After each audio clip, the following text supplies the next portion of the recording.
ओम श्री कृष्ण गोविंद हरे मुरारे, हे नाथ नारायण वासुदेवाय, हे नाथ नारायण वासुदेवाय। श्री कृष्ण गोविंद हरे मुरारे, हे नाथ नारायण वासुदेवाय, हे नाथ नारायण वासुदेवाय। दसम स्कंद 78वां अध्याय श्रीमद्भागवत महापुराण की जय हो। दंत वक्र और विदुर का उद्धार तथा तीर्थ यात्रा में बलराम के हाथ से सूत जी का वध। श्री सुखदेव जी कहते हैं, परीक्षित, शिशुपाल, साल्व और पौंड्रक के मारे जाने पर उनकी मित्रता कारण चुकाने के लिए मूर्ख दंत वक्र अकेला ही पैदल युद्ध भूमि में आ धमका। वह क्रोध के मारे आग बबूला हो रहा था। शस्त्र के नाम पर उसके हाथ में एकमात्र गदा थी, परंतु परीक्षित लोगों ने देखा वह इतना शक्तिशाली है कि उसके पैरों की धमक से पृथ्वी हिल रही है। भगवान श्री कृष्ण ने जब उसे इस प्रकार आते देखा तब झटपट हाथ में गदा लेकर वे रथ से कूद पड़े। फिर जैसे समुद्र के तट की भूमि उसके ज्वार भाटे को आगे बढ़ने से रोक देती है, वैसे ही उन्होंने उसे रोक दिया।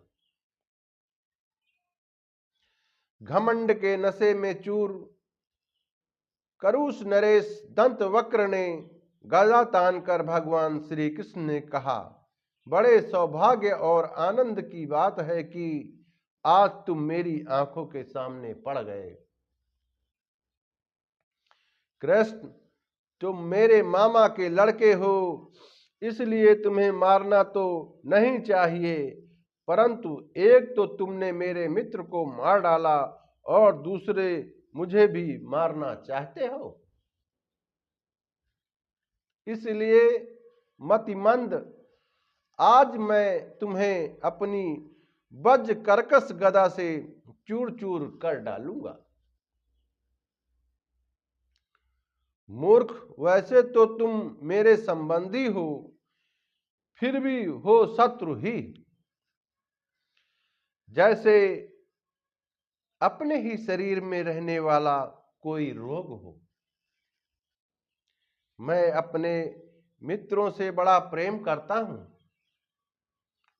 उनका मुझ पर ऋण है। अब तुम्हें मारकर ही मैं उनके ऋण से उऋण हो सकता हूं। जैसे महावत अंकुश से हाथी को घायल करता है, वैसे ही दंतवक्र ने अपनी कड़वी बातों से श्री कृष्ण को चोट पहुंचाने की चेष्टा की और फिर वह उनके सिर पर बड़े वेग से गदा मारकर सिंह के समान गरज उठा। रणभूमि में गदा की चोट खाकर भी भगवान श्री कृष्ण टस से मस न हुए। उन्होंने अपनी बड़ी कौमोद की गदा संभालकर उससे दंत वक्र के वक्ष स्थल पर प्रहार किया। गदा की चोट से दंत वक्र का कलेजा फट गया, वह मुंह से खून उगलने लगा। उसके बाल बिखर गए, भुजाएं और पैर फैल गए, निदान निष्प्राण होकर वह धरती पर गिर पड़ा। परीक्षित, ऐसा ही शिशुपाल की मृत्यु के समय हुआ था। सब प्राणियों के सामने ही दंतवक्र के मृत शरीर से एक अत्यंत सूक्ष्म ज्योति निकली और वह बड़ी विचित्र रीत से भगवान श्री कृष्ण में समा गई। दंतवक्र के भाई का नाम था विदुरथ। वह अपने भाई की मृत्यु से अत्यंत शोकाकुल हो गया। अब वह क्रोध के मारे लंबी लंबी सांस लेता हुआ हाथ में ढाल तलवार लेकर भगवान श्री कृष्ण को मार डालने की इच्छा से आया। राजेंद्र, जब भगवान श्री कृष्ण ने देखा कि अब वह प्रहार करना ही चाहता है, तब उन्होंने अपने छुरे के समान तीखी धार वाले चक्र से किरीट और कुंडल के साथ उसका सिर धड़ से अलग कर दिया।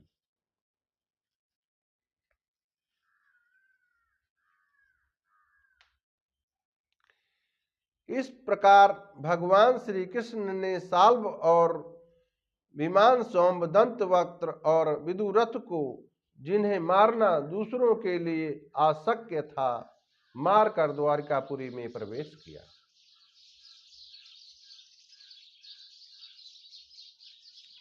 उस समय देवता और मनुष्य उनकी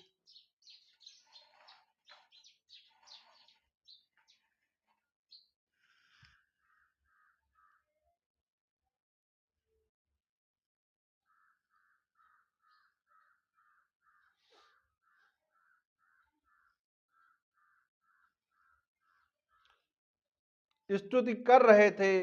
बड़े बड़े ऋषि मुनि, सिद्ध, गंधर्व, विद्याधर और वासुकी आदि महानाग, अप्सराएं, पितर, यक्ष, किन्नर तथा चारण उनके ऊपर पुष्पों की वर्षा करते हुए उनकी विजय के गीत गा रहे थे।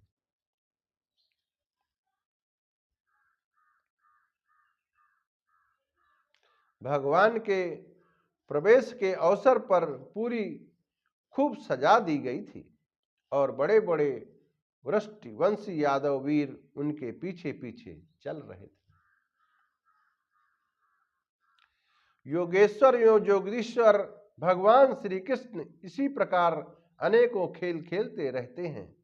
जो पशुओं के समान अविवेकी हैं, वे उन्हें कभी हारते भी नहीं देखते, परंतु वास्तव में तो वे सदा सर्वदा विजयी ही हैं। एक बार बलराम जी ने सुना कि दुर्योधन आदि कौरव पांडवों के साथ युद्ध करने की तैयारी कर रहे हैं। वे मध्यस्थ थे, उन्हें किसी का पक्ष लेकर लड़ना पसंद नहीं था, इसलिए वे तीर्थों में स्नान करने के बहाने द्वारिका से चले गए।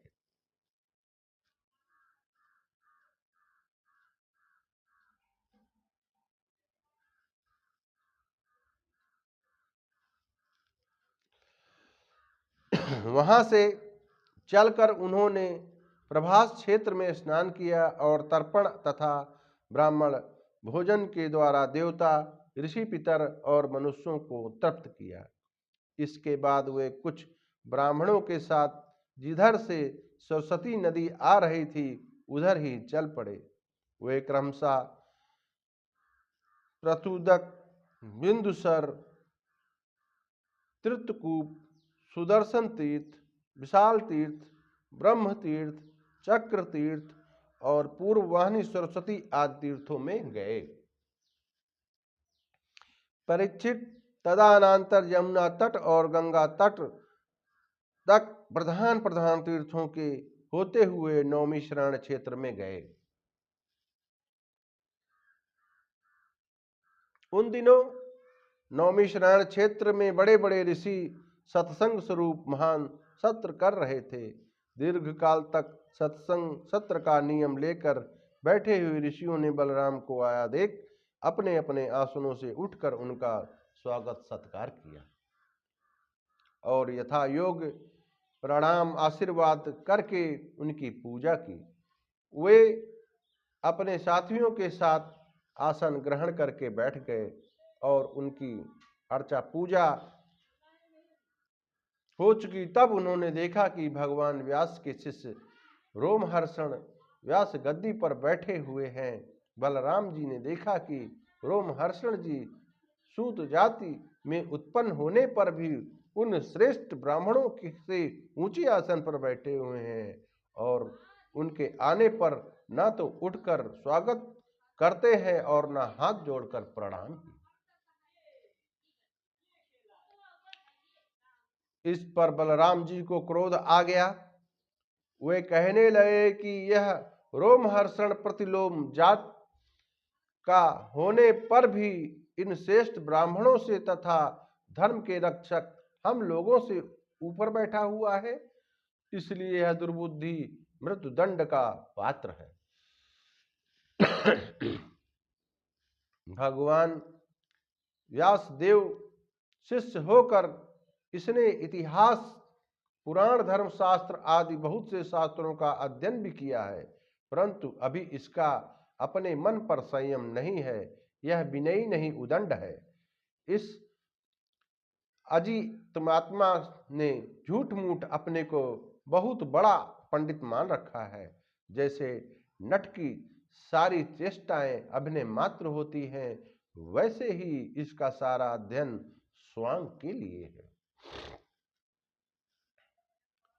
इससे न इसका लाभ है और न किसी दूसरे का। जो लोग धर्म का चिन्ह धारण करते हैं परंतु धर्म का पालन नहीं करते, वे अधिक पापी हैं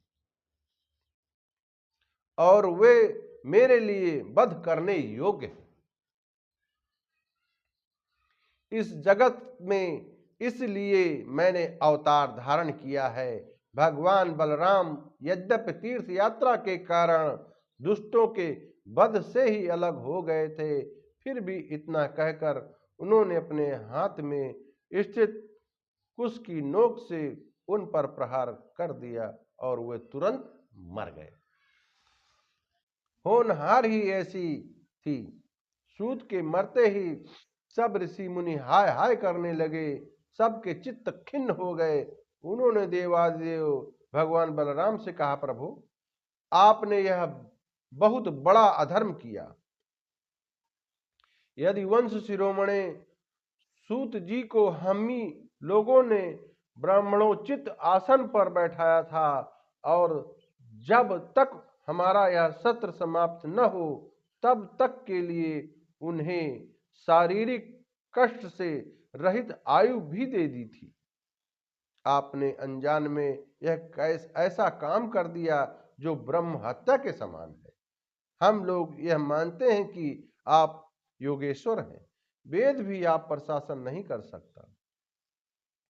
फिर भी आपसे यह प्रार्थना है कि आपका यह अवतार लोगों को पवित्र करने के लिए हुआ है। यदि आप किसी की प्रेरणा के बिना स्वयं अपनी इच्छा से ही इस ब्रह्म हत्या का प्रायश्चित कर लेंगे तो इससे लोगों को बहुत शिक्षा मिलेगी। भगवान बलराम ने कहा, मैं लोगों को शिक्षा देने के लिए, लोगों पर अनुग्रह करने के लिए इस ब्रह्म हत्या का प्रायश्चित अवश्य करूंगा। अतः इसके लिए प्रथम श्रेणी का जो प्रायश्चित हो आप लोग उसी का विधान कीजिए। आप लोग इस सूत को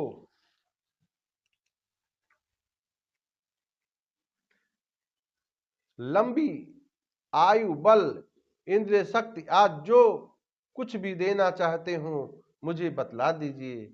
मैं अपने योग बल से सब कुछ संपन्न किए देता हूं। ऋषियों ने कहा, बलराम जी आप ऐसा कोई उपाय कीजिए जिससे आपका सत्य पराक्रम और इनकी मृत्यु भी व्यर्थ न हो और हम लोगों ने इन्हें जो वरदान दिया था वह भी सत्य हो जाए।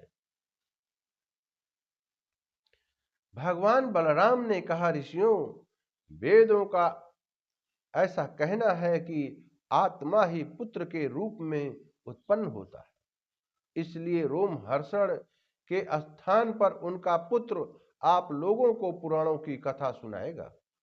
उसे मैं अपनी शक्ति से दीर्घ आयु, इंद्रिय शक्ति और बल दिए देता हूं। ऋषियों इसके अतिरिक्त आप लोग और जो कुछ भी चाहते हो मुझसे कहिए, मैं आप लोगों की इच्छा पूर्ण करूंगा। अनजान में मुझसे जो अपराध हो गया है उसका प्रायश्चित भी आप लोग सोच विचार कर बतलाइए, क्योंकि आप लोग इस विषय में विद्वान हैं। ऋषियों ने कहा, बलराम जी, इलबल का पुत्र बलबल नाम का एक भयंकर दानव है। वह प्रत्येक पर्व पर यहाँ आ पहुँचता है और हमारे इस सत्र को दूषित कर देता है। वायुनंदन, वह यहाँ आकर पीप, खून, विष्ठा, मूत्र, शराब और मांस की वर्षा करने लगता है।